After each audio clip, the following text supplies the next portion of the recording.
Well, last week we were doing some work on the lawn to get it in a really good condition for the spring and the summer, and we were mowing the lawn and scarifying it to get rid of the dead moss and the thatch. But this week there's a little bit more work to do, nothing too strenuous.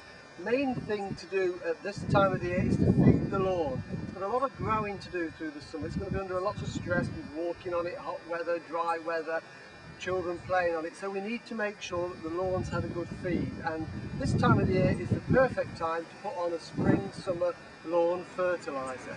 Now, lawn fertilisers these days are much better because rather than releasing all the nutrients in one go, which encourages a lush amount of growth over a short period, the newer ones are slow release. So you put them on now, April for example, and they'll feed the lawn all the way to May, June, July, gradual feeding so we get steady, healthy growth. So the perfect time to put them on. If you've got a small lawn, you can apply them by hand, just simply sprinkle the fertiliser on, or there are lots of different types of spreaders that apply it nice and evenly. You can also get them that have a moss killer and a weed killer in. That depends, of course, whether you've got moss still in the lawn or you've got weeds in. If not, then all you need is a straight lawn fertiliser.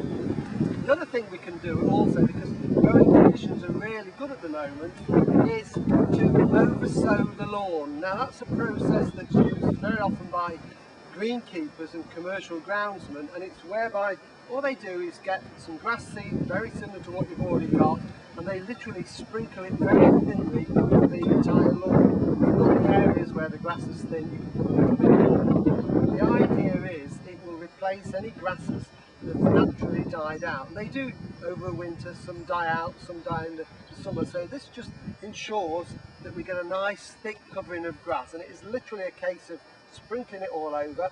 And this is a combined grass seed and fertiliser, and what I might do when I've gone over the entire lawn is just give it a very light brush with a piece or a light brush, just to make sure that the grass seed works its way down into the bottom of the grass.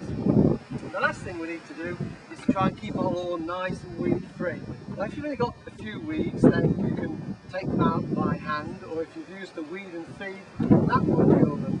But if you've only used a fertiliser and you've just got the odd rosette weed like this, I like to spot treat them with a lawn weed killer. This is a very handy one because it's already mixed up in an aerosol container, just needs a good shake, and all we do is spray this on. This will kill the weed, but it won't kill the grass. It's specifically designed for killing more weeds than the lawn. So it's a case of go round, give each weed a blast with the killer.